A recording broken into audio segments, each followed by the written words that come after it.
Welcome back to Disturbed Reality. Think of this as a bonus video.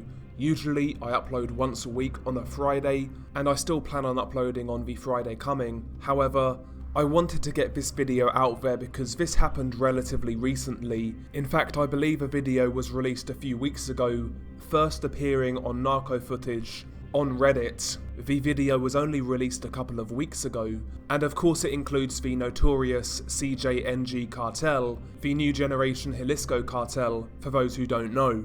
And the graphic video centers around one of the ongoing conflicts in which the CJNG find themselves in. As you know, I've covered many CJNG videos at this point. They are battling La Familia Michoacan, the United Cartels, Los Viagras, and also the Sinaloa Cartel, which is still Mexico's biggest cartel currently. Of course, the Sinaloa Cartel were popularized almost by shows like Narcos, and also due to the celebrity status of the former Sinaloa kingpin, El Chapo, aka Joaquin Guzman. Of course, currently, El Chapo is serving life behind bars in a US prison. However, has that disrupted the Sinaloa Cartel? Not one bit. In reality, it's highly unlikely that El Chapo was ever the true leader of the Sinaloa Cartel. He was more just a frontman, a public relations type of guy, I guess you would say. He was basically the face of a company, much like Dana White and the UFC. It's highly suspected that a man by the name of Ishmael Zambada, aka El Mayo, is the true leader of the Sinaloa Cartel. However, his whereabouts is still unknown. He operates under the radar. In fact, recently, the US tripled their bounty to $15 million for information leading to El Mayo's arrest. So there's dudes in Mexico right now who have 15 million reasons to give up a little bit of information, however, one big reason not to. Nevertheless, as I mentioned earlier, the CJNG and the Sinaloa Cartel are currently undergoing a conflict.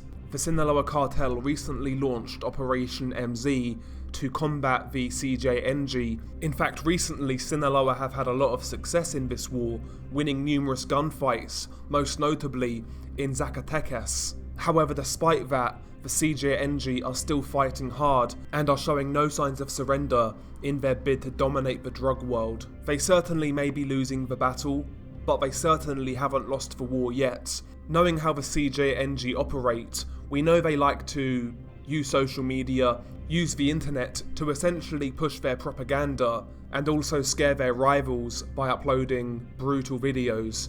And I fully anticipate that this war will churn out a lot of brutal and graphic content, mainly from the CJNG. The Sinaloa Cartel, they do release these sort of videos, but nowhere near as frequently as the CJNG. One of the first pieces of truly graphic content released in regards to this war is the video in which I'm going to be talking about today. Now, this video is actually a first on my channel, because when I look back at all of the videos in which I've done, all of the victims which I've discussed have died. However, that's not the case in this video, and weirdly, it makes this video, to me, even more unsettling because of what they did to one of the guys. But anyway, what's the actual video about? Well, the video is around 27 seconds long.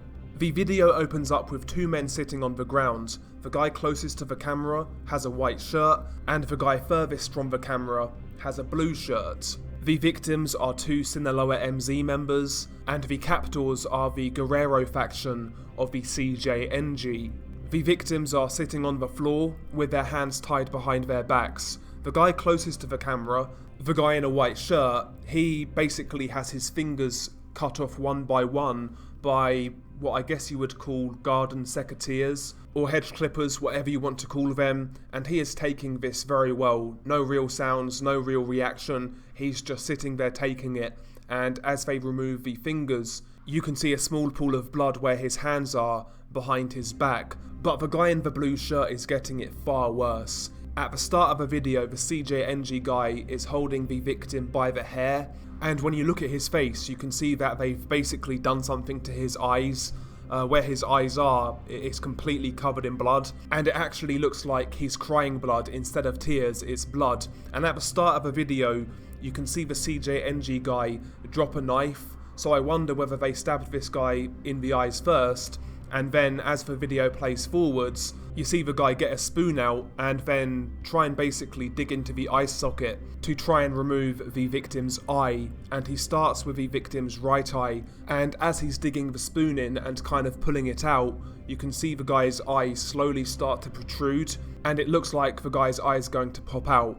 I'm not sure whether it did or not because the video quality isn't the greatest, but one thing's for certain, I'm not a doctor, but that guy is not going to see again. And essentially that's where the video ends. So you see the guy closest to the camera getting his fingers removed by like a pair of secateurs, and the guy furthest away from the camera, he gets his eyeballs gouged out with a spoon. And the worst thing about this video, as far as I'm concerned, is that they apparently let these guys live. God knows what else they did to these guys, but according to most reports I've seen, according to most people I've seen talking about this, yeah, apparently they let these guys live. In fact, I've seen some people even say that they actually made these guys fight after this video.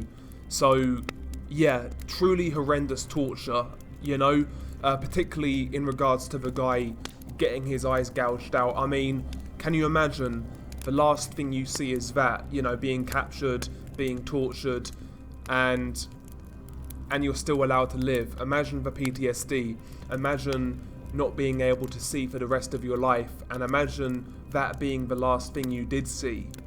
To be honest with you, I'd rather not be here, and honestly, I actually found this video quite unsettling. Obviously, all of these videos are disgusting, but something about this video, the visuals are extremely creepy. Seeing the guy basically crying blood, you know, you can't see where his eyes are anymore. It's really unsettling, and just the thought of that happening to me, I can't lie, gets under my skin. Not many of these sort of videos make me feel like that, but this one certainly did. Weirdly though, neither victim in this video makes all that much noise. You can hear a few light groans, but that's really it. Before I watched this video, I was expecting to hear some horrific sounds that stuck with me, but thankfully there wasn't any in this video. And to tell you the truth, when I first saw people talking about this, I actually didn't believe this video was real. I thought it was just another gore creepypasta, I guess I would say, but it's absolutely real. It's absolutely gruesome, and it is truly unsettling, in my opinion at least. I guess when you watch this sort of content, certain things are going to get to you more than others, and, you know, this video didn't really make me like nauseous or anything like that, or make me sick, but it just got under my skin, to tell you the truth. It got under my skin, that's the best way I can describe it. But as always, I certainly wouldn't recommend that you watch this video. It's actually quite hard to find, which is good. I couldn't even find this video myself. One of you guys actually sent it to me, so a big shout out to Mustafa. Thank you very much, bro, much appreciated. And yeah, I thought I would cover this video. Again, this is a bonus video, I guess I would say. Not a regular Friday video, but I thought I would get this one out there because it is relatively recent. It's not the longest video in the world, but I felt it was worth covering because we haven't really had many new videos from the cartel world recently. So yeah, I thought I would cover this one. And weirdly, there's actually another cartel video that was released only a couple of days ago. I was debating whether to do that as my next Friday video. I know I said I would do something different. I am working on that, but we'll see what happens. We'll see what happens. Anyway, I hope you enjoyed this video, if you can enjoy this sort of content. And as always, stay safe, and I'll catch you on the next one.